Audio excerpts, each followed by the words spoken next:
Thank you. Before we begin our session conversation, I understand that there's been technical difficulties for many of us trying to log on, and we really want to just acknowledge and thank you for your continued patience as we all lean into this virtual world and virtual conferencing. I know many of us wish we could be gathering in person and getting to know each other and celebrating this work that we're all engaged in together. But grateful for independent sector for continuing these important conversations at Upswell and doing so virtually here. This session aligns with the goals of Independent Sector's Public Policy Committee, which is to educate and engage the sector on the ACE Act and philanthropy changes. This is part of a series of convenings, each framed through a different lens the sector is using to discuss the ACE Act. And today our focus will be looking at the ACE Act through an equity lens. Conversations about transparency and accountability in philanthropy, particularly regarding donor advised funds or DAFs, have been debated by the sector leaders and policymakers for the past 15 or more years. And in recent years, as the sector has prioritized equity in all aspects of our work, we began to apply it to these policies and practices of philanthropic institutions. The introduction of the ACE Act in June of this year have ignited a conversation about the role of public policy in advancing these conversations as it relates to philanthropy. And the goal of today's session is to help provide us with information and pose questions that continue the conversation about how public policy can drive equity in philanthropy. One of the fantastic things that we have in our conversation here today is we have a distinguished group of speakers who represent various parts of our sectors, and I'll introduce them shortly. Throughout any point in our conversation, please feel free to share your thoughts in the chat or submit a question in the Q&A box. I also want to let you know that I want to let the participants know that this event will be recorded and posted to Independent Sector's website as well. So now that we've rounded our approach, I'd like to ask our panelists to introduce themselves. Please turn on your cameras, panelists, as you do so. And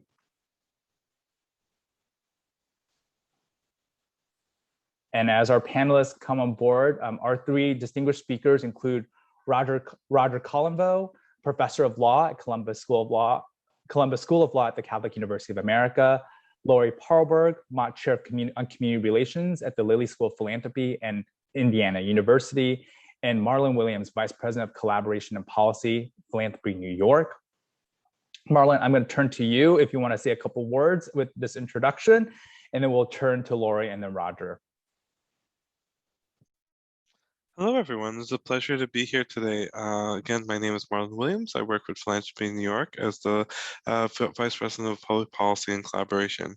And what that means in English terms is that I work on thinking about how does the philanthropic sector, particularly looking at those institutions operating in and around the New York area, both city, state, and the tri-state region, engage in effective collaborations, think about public policy, and think about the role that they can play in terms of really being in alignment with their mission, with the mission that they have. One of the key values that we hold at Philanthropy in New York is around equity. And so thinking about what are the strategies, policies, collaborations, interactions, and really cultural change that's needed within our sector that can support the most effective forms of philanthropy that help us to create the type of world we all want to live in. So that is the primary work that I do. And so I'm really excited to be able to have this conversation about some of the proposals and really the bigger questions around what are we doing to live into, to use our resources in a way that can live into creating a world that is much more equitable. Thanks so much, Marlon. Laurie?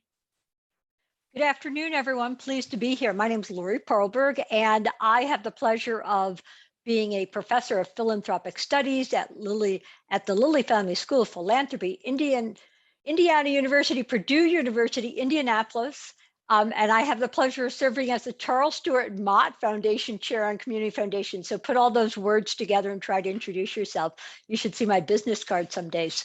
So I study community-based philanthropy, institutional philanthropy, United Way's community foundations that are place-based. Much of my research has focused on equity and justice philanthropy, and I'm currently working with a large team of scholars in the US and 3 other countries that are looking at the move to justice-based philanthropy. So thank you for having me.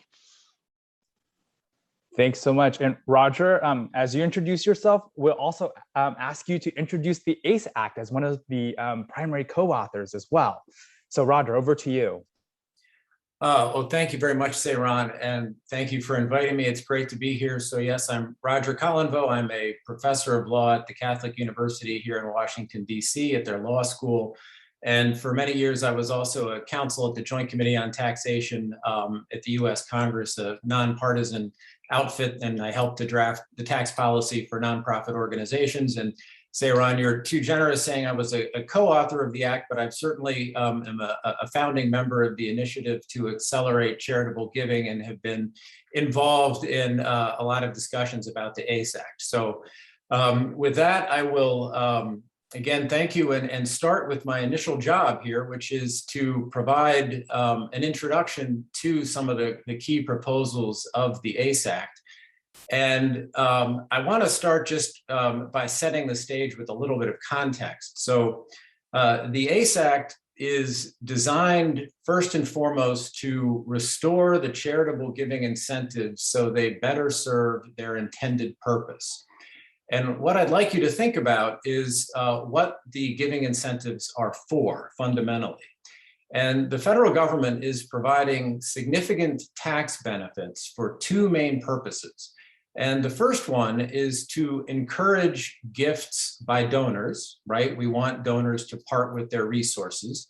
The second one is for funds to get to working charities so that working charities can then use those funds in furtherance of their mission, which is what then serves the public interest.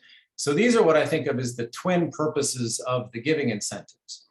And the problem that the ACE Act is designed to address is really the problem of charitable intermediaries, which are donor-advised funds and private foundations.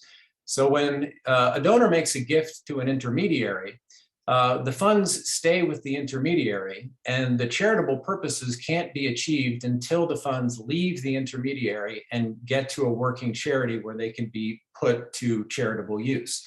So intermediaries frustrate the goals not only because they delay the charitable benefit, but also because gifts to an intermediary allow donors to retain some control over the funds, which means they haven't completely made a gift, even if legally they're considered to have parted with their resource. So could I start with the next slide, please? So to give some context to charitable giving and giving to intermediaries, it's good to start with where we are as a nation in terms of how much we give. And there's this statistic which shows that giving remains fairly constant over time. And you can't probably read the fine print, but it's back down to 1979 to the present day. We see that giving is about 2% of disposable personal income of individuals, which means that really individuals don't give much more or less over time. It's stubbornly locked at that 2% number. And in fact, in the last couple of decades, during the rise of donor-advised funds, we haven't seen an increase in giving as a percentage of DPI, but rather a slight decrease. So in short, there's no evidence at all that donor-advised funds or private foundations are actually leading to an increase in overall giving. Rather, giving appears to be fairly constant. Next slide, please. And you take that into account and you ask where the giving is going. And if you go back to 1991, you see that 5% of individual giving goes to a charitable intermediary, namely to private foundations. If you fast forward 3 decades later to the present day, we've gone from 5% of charitable intermediary giving to 28% or 26% of charitable intermediary giving. So donor-advised funds, which didn't really exist in 1991, now take up 13% of all individual giving. Private foundations take up 15% of individual giving, which means more than a quarter of all gifts are going to intermediaries, which means that more than a quarter of all gifts are not fulfilling the main purposes of the charitable deduction upon the gift. Next slide, please. So this is really what the ACE Act is intended to address. And the ACE Act has main proposals directed to donor advised funds and foundations. So the donor advised fund provisions would impose time limits on advisory privileges. So the general rule would be that a donor has not unlimited advisory privileges as under present law, but must complete their gift within 15 years. After that, they no longer have an advisory privilege, and they would still have full tax benefits. Alternatively, a 50-year advisory privilege would be available so long as the donor delays the charitable deduction until the time that the funds actually come out of the donor advised fund. There is also an exception for the small accounts and the endowed accounts at qualified community foundations, which are really mission-driven DAF sponsors that serve a geographic region of 4 states or less. Next slide, please. The ACE Act also contains a rule on complex assets. I don't know how much we'll get into that in this session, but it is important from an equity perspective. And the rule of the ACE Act is that donation of these complex or hard to value assets is based not on the appraised fair market value, but is based on the amount that actually lands in the DAF and that is available for charitable use. Next slide, please. The ACE Act also contains provisions on foundations that affect the private foundation payout. And here it's important to think about what the purpose of the foundation payout is, right? So foundations have to pay out that 5% minimum by law per year. And the reason is that we want foundations to be actually providing a current benefit to charity. And that's really what gives foundations legitimacy. The trouble under current law is that it's too easy for foundations to avoid making a payment that goes directly for the benefit of a working charity.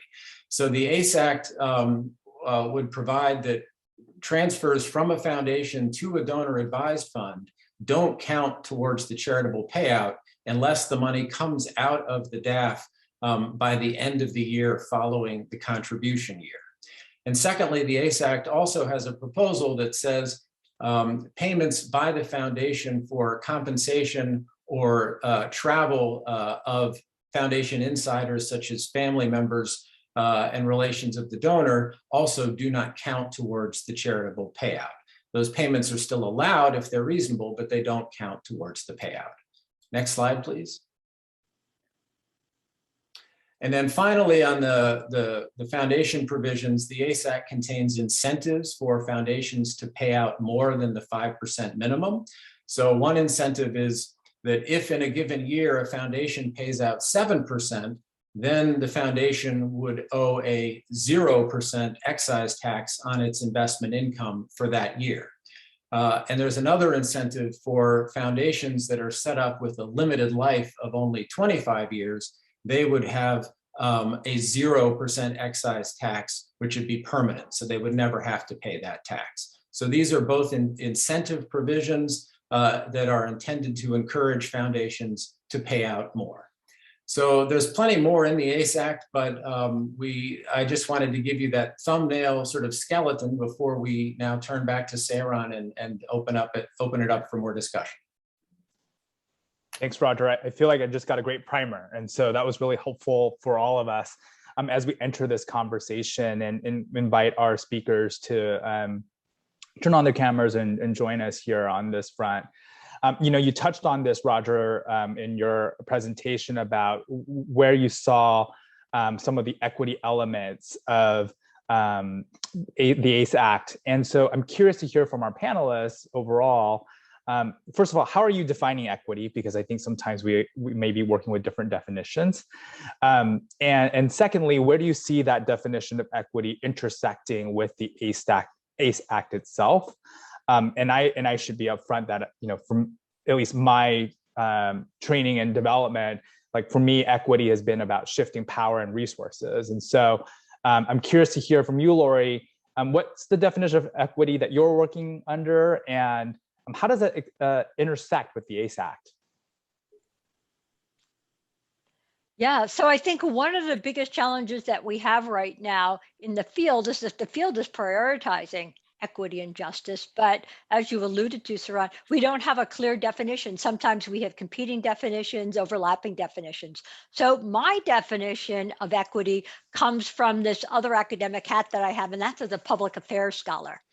And so for me, coming from public affairs, there are equity is the distribution of something relative to some standard of need. So it differs from equality, which is an egalitarian outcome, and refers to the distribution of something relative to some kind of differences. So from my perspective, there are two dimensions to equity. The first is the distribution of resources, and I think there are two sub-dimensions to that. One is actually where foundation resources are located, who's holding them, and the second is how those resources are then distributed to the public, the allocation of resources. And in my space, I'm oftentimes looking at how community foundations are distributing grants, to what communities, to organizational types, to causes. However, I think that there's a second dimension, and that's closer to the shifting of power, and that is the process. To what extent we have equity in process. There's both an internal dimension, who's making decisions within the organization, to what extent donors, and I think this is where we intersect really closely with the ACE Act, to what extent donor advised funds and elite donors are controlling the distribution of assets versus the organization or the broader community. And then there's an external dimension, and that's participatory grant making in communities. Thanks so much, Laurie. Marlon, you started your introduction about the values at Philanthropy New York, and equity being one of them. So what's the working definition for equity at Philanthropy New York, and what's the intersection with the ACE Act? Yeah, you and I actually share the definition. I think we've gone to a couple of Race Forward conferences together. And for me, equity is really about shifting power. But taking a step back, it's understanding that in the philanthropic sector, we actually are a sector that is about great inequities, right? It's through the amassing of tremendous amounts of wealth and then the attempts to redistribute it. Like, we are a sector created through inequities. And so as we think about what does equity look moving forward, it's about understanding and interrogating, where did that wealth come from? How is it being used? Because it's part of a social contract. Our sector is a part of a social contract that says that folks with great wealth in exchange for certain benefits get to make some choices around the allocation of those resources. So I really hold that equity is ultimately about the shifting of power. I think that involves both a process, so how there can be equity in the process of shifting power, who gets to decide who's at the table and how those decisions get made. And then also there's equity in the outcomes, who is impacted, who benefits, who loses. And so there's always those two dimensions, similar to what Laurie said, that I try to analyze both in the process of doing something and in the outcomes and impact that ultimately has.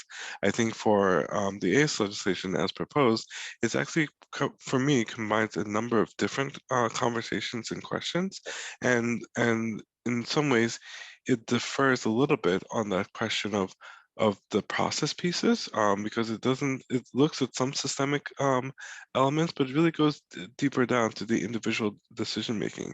And so we always have to think of the levels at which equity works. Equity can happen within a system, right? So like how we as a full system work on it. Equity can happen at the level of the individual, right? Like, who gets to show up? What are the choices that individual donors or individual donors are making about their allocation of resources, and trying to think through what level you're operating on. And so I think that in many ways there's questions to be asked about what level ACE wants to work on, in terms of, is it trying to reform institutions? Is it trying to do a systems approach? Or is it really trying to change the individual decision making that folks are making? And I think within all of this, I try to make sure that equity, when I say equity, I often explicitly mean racial equity, because there are many different dimensions of identity that we can explore, that we can talk about, that within which there's inequalities and inequities in terms of the outcomes and who gets gets represented and who gets seen. But what we know from the data is that no matter what dimension you use, if you add race to it, it always becomes worse. And so by starting first with racial equity, I feel it's an effective way to lead this conversation. And we always at Philanthropy New York have a race and conversation where it's like we start with racial equity and then we explore the other dimensions, but we always center and prioritize racial equity first.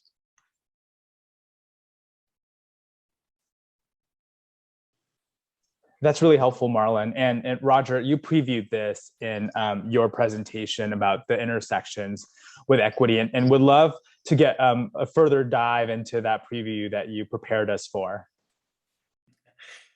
Well, thank you. I guess one of the benefits and burdens of going last on this question is now I have to try to improve on the two definitions of Laurie and Marlon, and I'm not sure that I can, because I think my definition shares a lot of the elements of theirs. Mine might be slightly more egalitarian than Laurie's, but I guess when I think of equity, the first thing that comes to my mind is fairness, fairness and actually equality, and that we ought to be treating people equally, which gets me to think a little bit about equal opportunity, which brings me back to the idea of equity as process. So we want to make sure that all individuals have a similar shot at the resource and that the process is fair and open and equal. But at the same time, I think there is equity in outcomes, which is you can have a perfectly fair process, but then when you look at the outcome of that process, it seems disproportionate and unfair, which really gives equity more of a normative component, because when we look at an outcome and think, gosh, one person got 100 and another person got 0, that doesn't seem fair. That other person should have more. So I think we have to look at equity from a process point of view and an outcome point of view.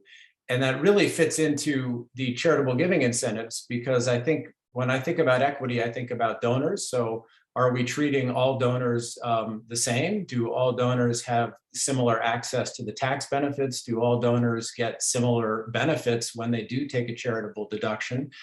So I think that's important on the process side in terms of the benefits that we're handing out.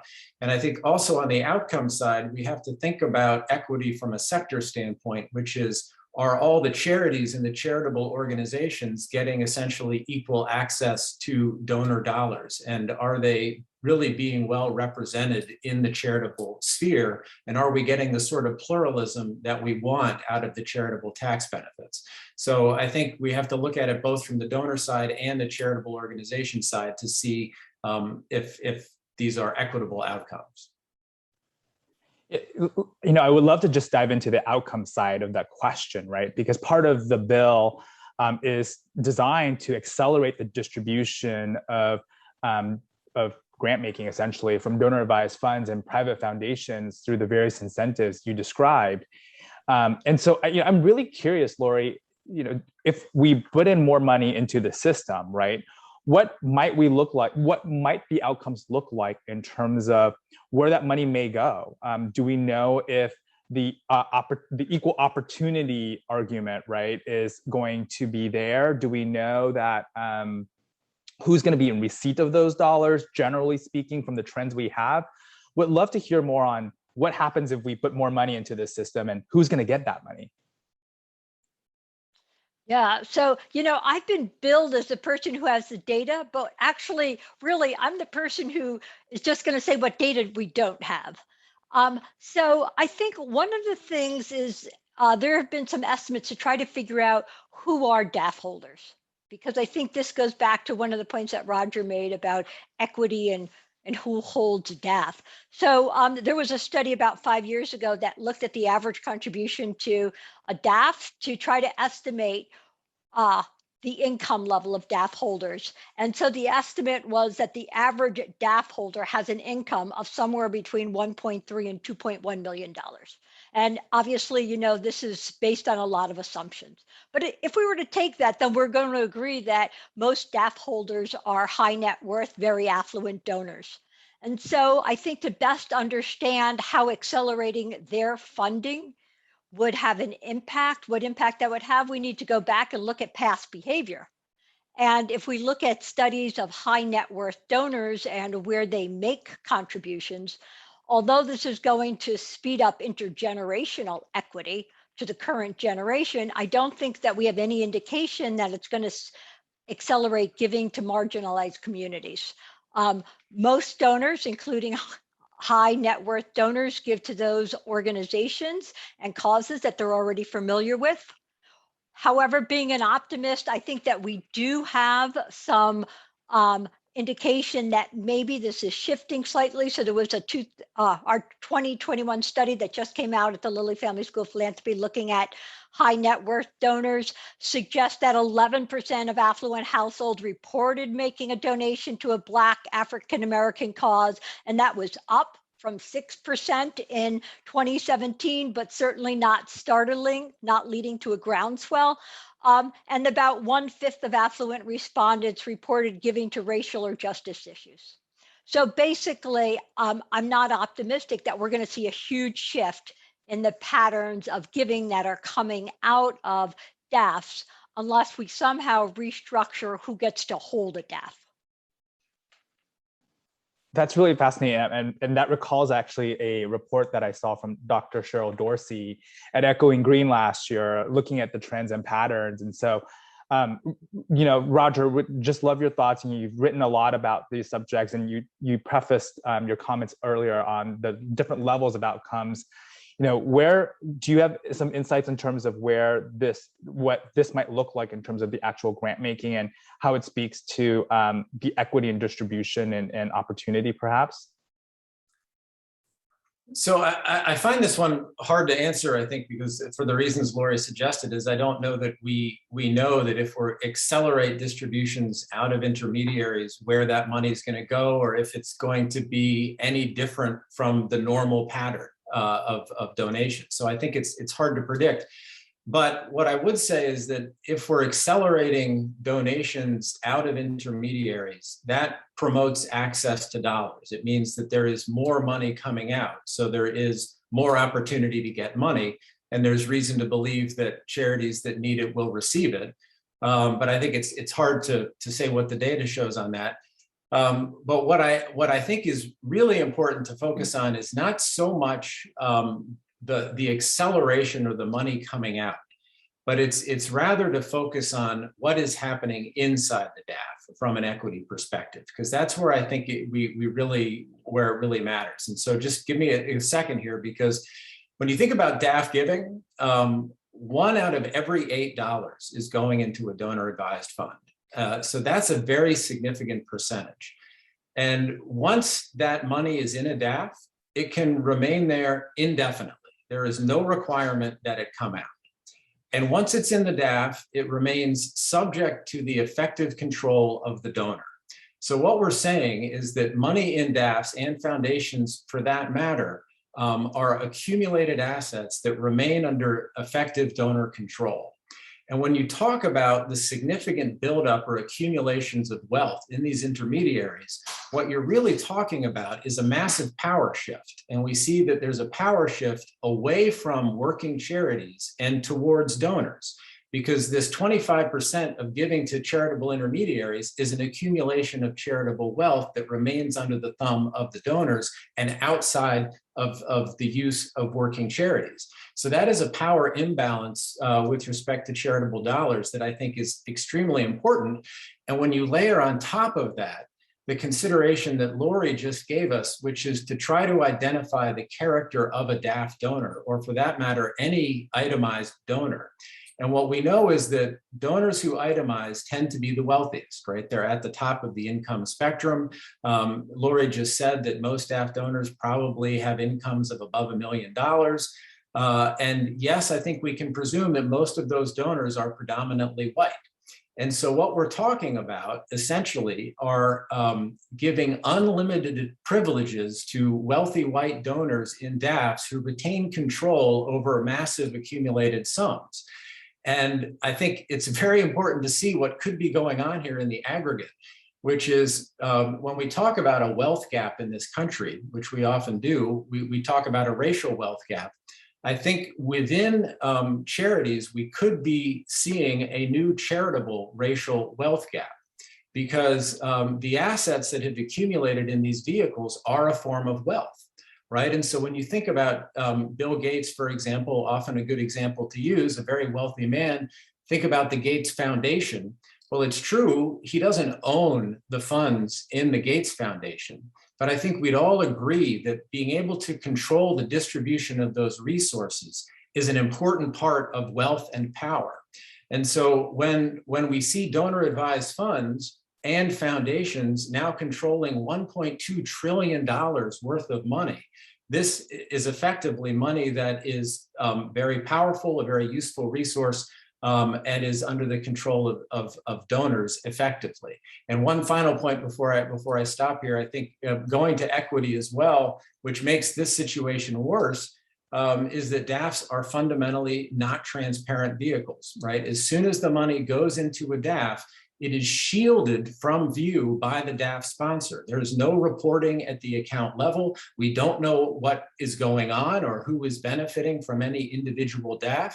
And if you think that transparency and equity go hand in hand, DAFs are non-transparent, which I think then also affects the equity of outcome, because it's very hard to know what the outcome is of having these accumulations when they're accumulating inside non-transparent vehicles.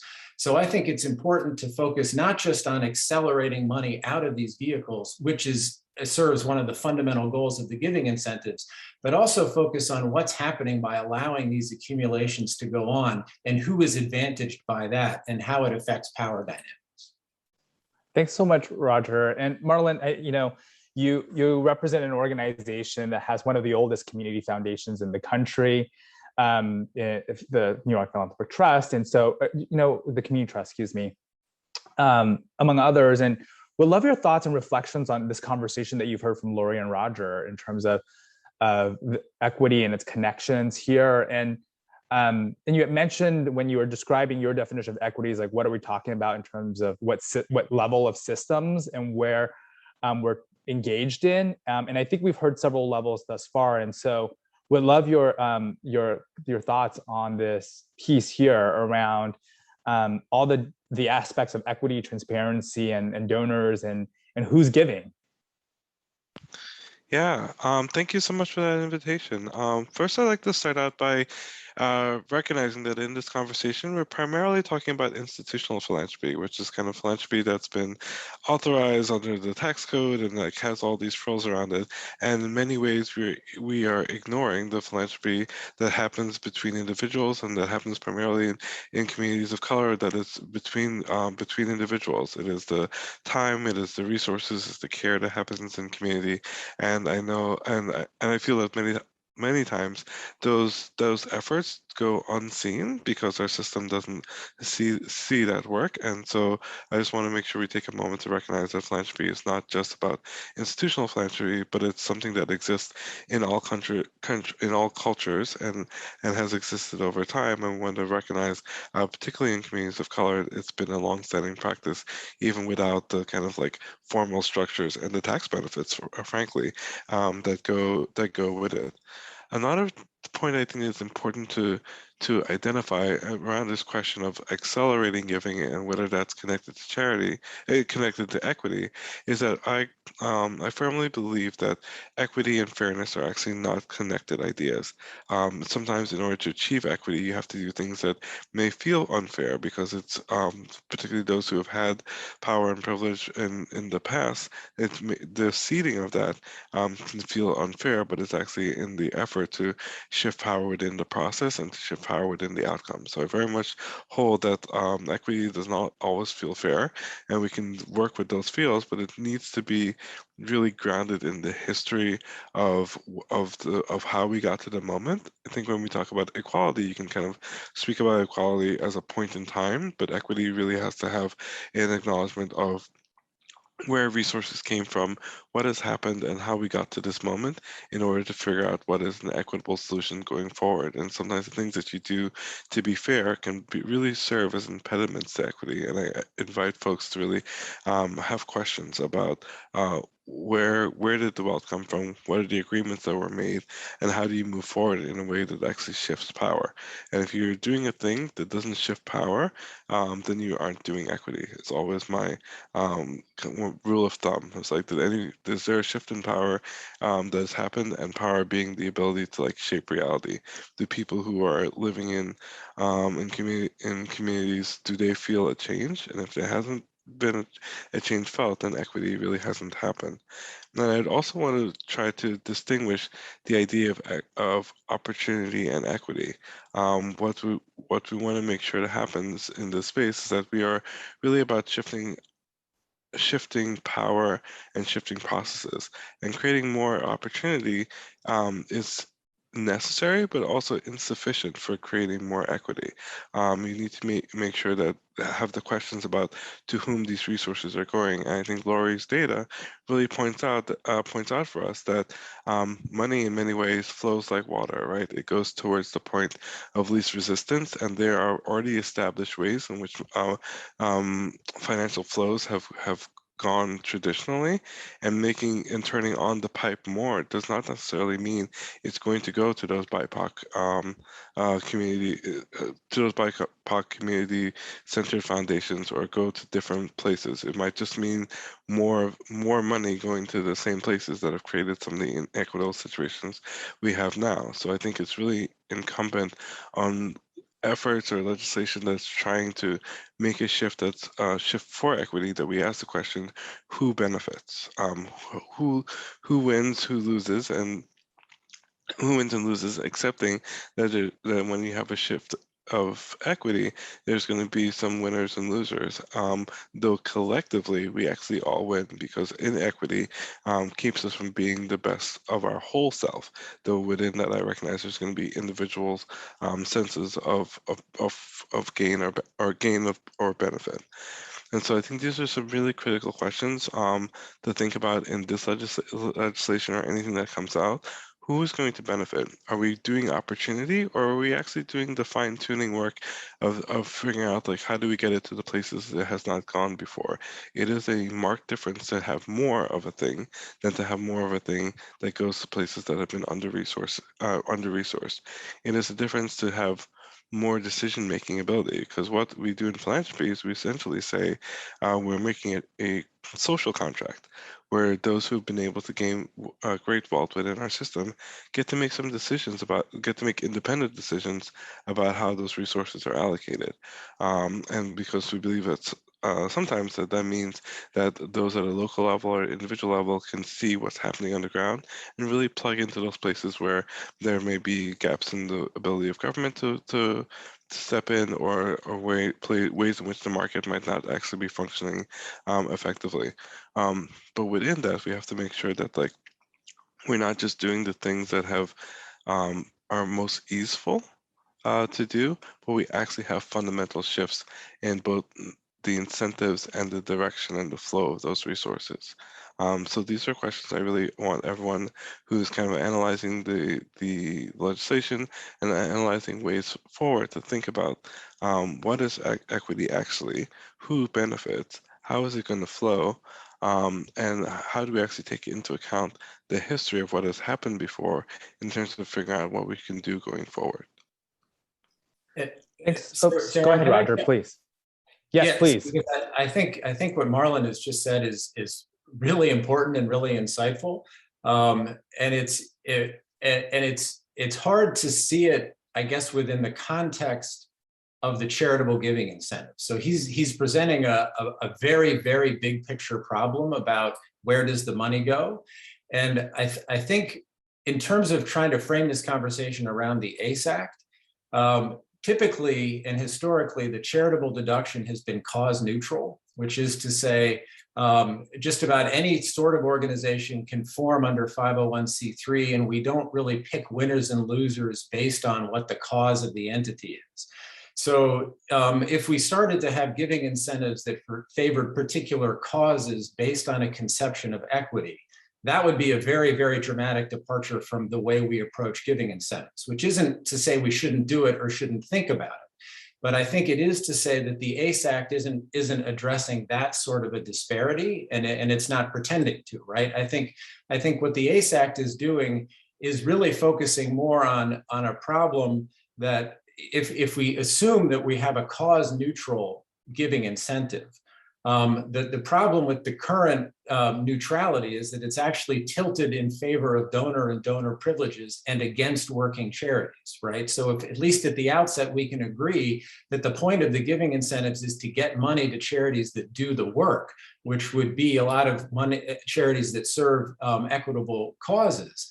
The problem that we're trying to address in the ACE Act is that it's right now the current system is too tilted in favor of donor privileges away from working charities, and that's the problem that it's trying to address. Marlon, do you have a response to that, or Laurie, a response to that? Yeah, I think that's a really interesting question about the tilt between privileging foundations over donors. And for me, I think I always go back to what is the original like social contract that we have, which is about we have a system that allows for the accumulation of wealth, and if we're going to do that, like we believe that some of those resources through our tax code should be reinvested towards the whole.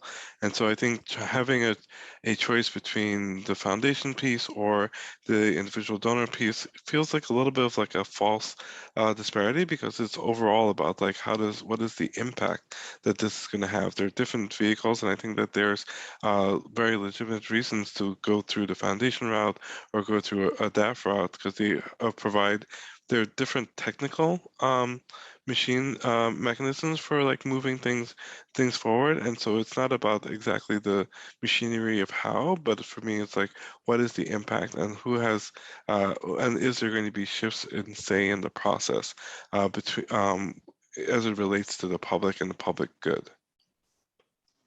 And I'm also mindful that when we talk about shifting power, that as the power of the moderator, I get to ask questions. And so I want to make sure, first of all, that our participants listening in, please do put in questions that you may have in the chat box, and we'll definitely ask them. And we aren't just holding time at the end. Certainly, as we get questions in, I'm working them into what we're asking our distinguished panelists here. So please do go ahead and put in some of your questions as you hear this conversation. And then the other point I just wanted to follow up on, Marlon, you used your term BIPOC, and I just want to clarify for folks who may not understand who may not understand that reference. It stands for Black, Indigenous, and People of Color communities. So I just wanted to clarify those 2 points there on that front. Just turning back to this conversation, what I think I'm hearing is, and Roger, I just would love this as we talk about other aspects of the ACE Act, right? I think one of the pieces was around the use of private foundations to give to a community foundation, for example. And part of what we've heard from some organizations, some private foundations, is that that's meant to prevent any potential tipping issues with regard to supporting smaller community-based organizations, where a large potential infusion of grants from one organization may trigger the tipping rules that the IRS has. And so I think this relates really to this conversation that we've been having about who's getting the money and what will happen overall in the system. I'm curious to hear from you in terms of, from your research and from your work and writings on this, is that something that you and others are concerned about in terms of potentially triggering, the public support test? Yeah, so this I think this refers to a part of the ACE Act that is gets very, very into the weeds very quickly in terms of trying to describe it, but essentially there's a part of the ACE Act that really follows up on a proposal that the Treasury Department was concerned about a while ago, which is the ability to use DAFs to create what I'll call phony public charities. So essentially, if a donor gives money to a DAF, and then the DAF gives money to a charity, and that charity's only source of support is the DAF, under the normal rules, that charity should be a private foundation. But because the money's coming from a DAF, it's treated as all good public support, which allows it to become a public charity. And so DAFs facilitate getting around the private foundation rules. And so that is the concern that the ACE Act is directed to preventing. So I think then your question is more about, or is related to that, and it maybe comes in a couple ways, which is, our foundations, if the ACE Act were to become law, are foundations somehow going to be inhibited in their ability of funding community-based organizations? And I think the answer to that is essentially no, but for a couple of reasons. One, foundations can fund these organizations directly. There's nothing that stops them from doing that.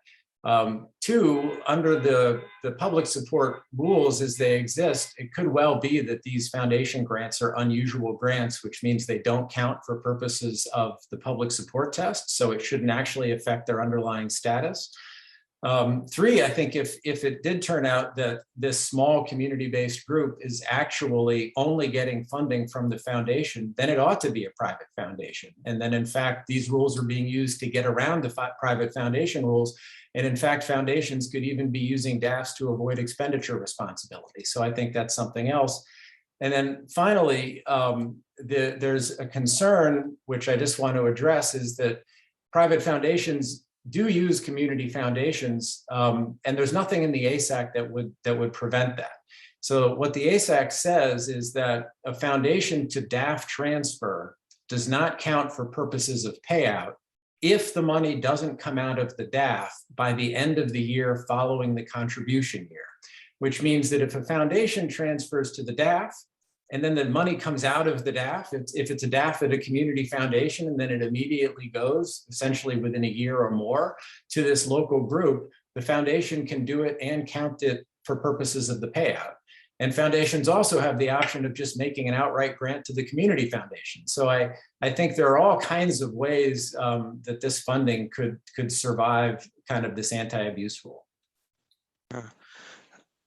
For me, I think within this piece is trying to understand the complexity of the philanthropic sector, the ways in which there are different organizing ways in which institutions can be organized, and also when I read through the legislation, there's this underlying assumption that, like, if I don't know what's happening, then it must be bad. Is a little bit of what comes through, and I think there's much more information that needs to be learned about how things are actually operating now.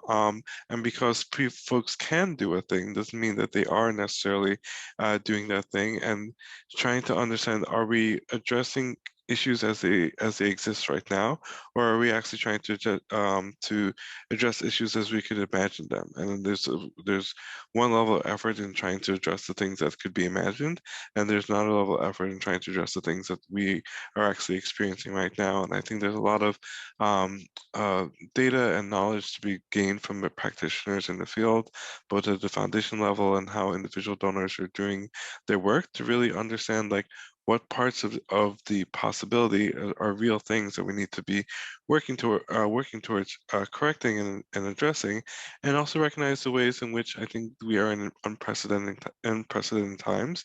The combination of the COVID pandemic and the racial justice uprisings have really caused a lot of conversations within the sector about how they shift power, about how they think about their relationship to donors and to nonprofits who are doing the work on the ground, and the power relationship between those nonprofits and those donors themselves. And I think that there is space to gain more knowledge and to recognize the increases in giving that's happened, the changes in those power dynamics, and trying to make sure that we put together and put forward a strategy that's really about addressing the issues that we know today, and that we know today, and that we can clearly foresee are in the future.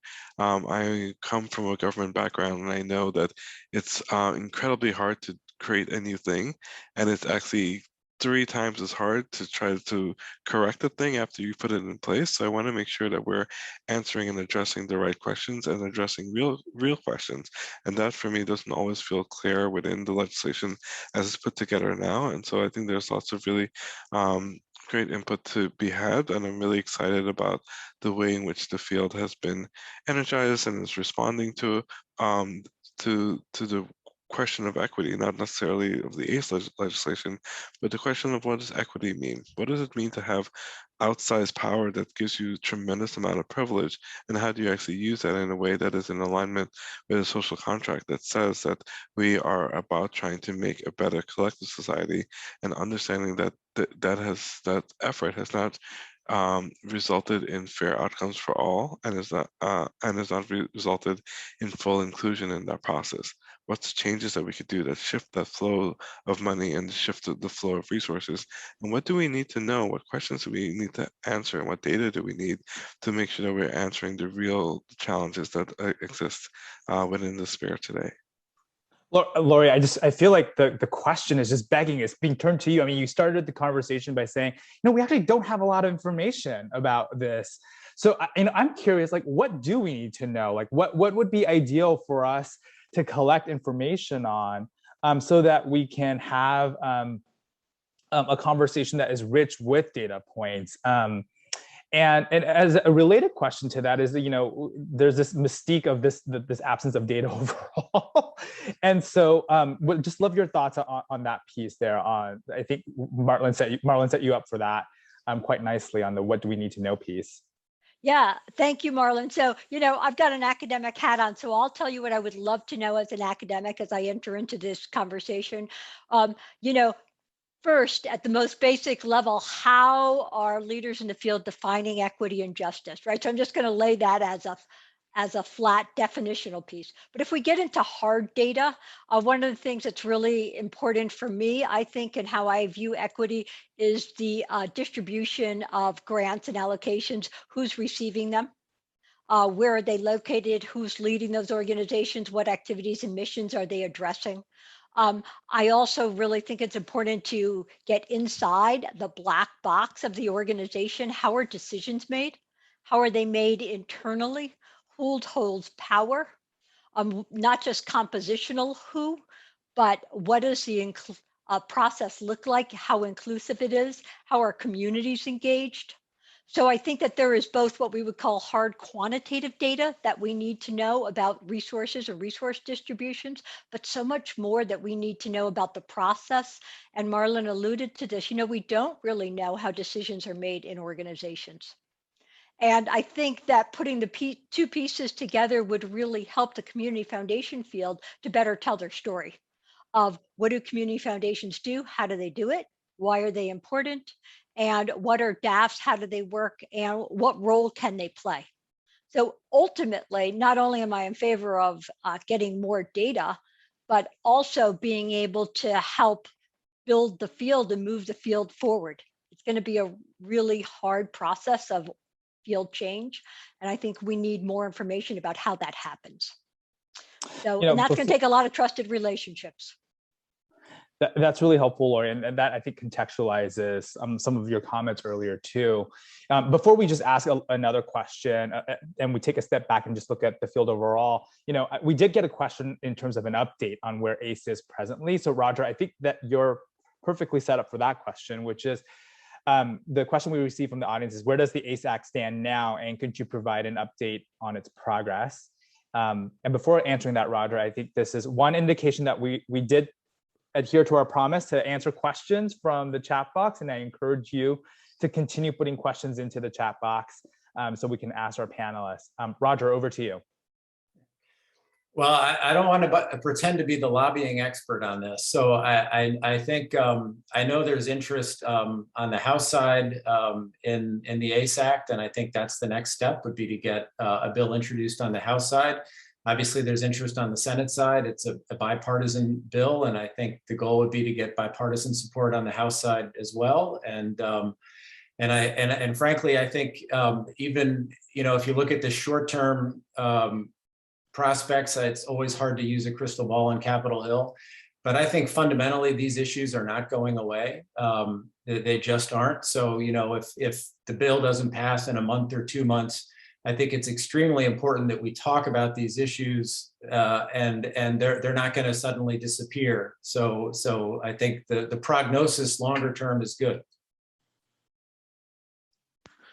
that I think the questions that the bill raises are really important ones. And even though it's a bill, I think many people kind of see it as a bill about equity or a bill about deaths. It's really many big questions folded into one piece of legislation, which for me is always a hard route forward. It's a question about like, how do people feel about deaths and the ways in which you created this like mechanism for moving forward, for doing philanthropic work on an individual decision-making level.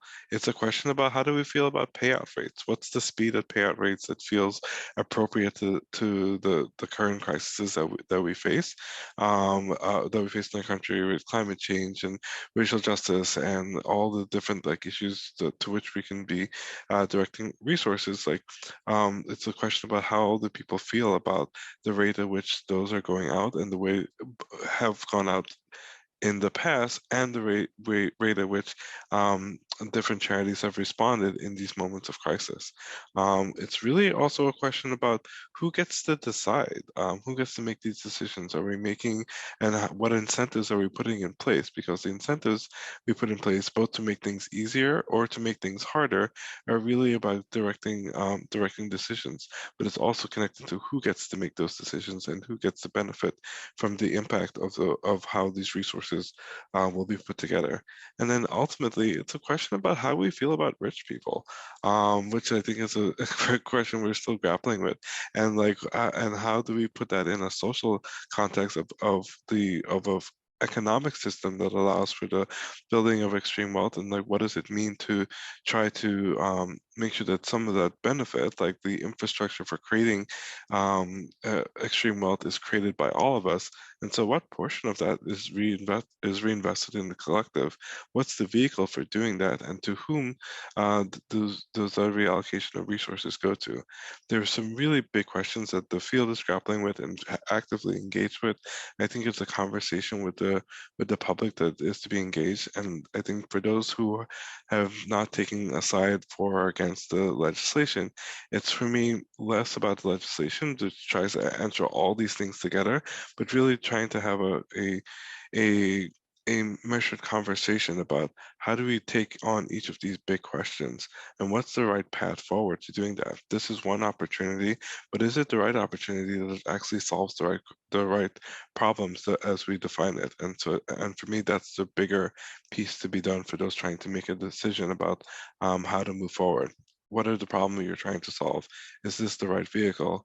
And will it actually achieve the outcomes you think you want to get, particularly if you're centering equity in the outcome, the process and the outcome? Yeah, I'm going to be difficult for a moment and try to synthesize what I heard over this hour-long conversation or so before we close out. And I think what I heard from you, Marlon, is putting more money into the same system with the same outcomes based on what we know equitable.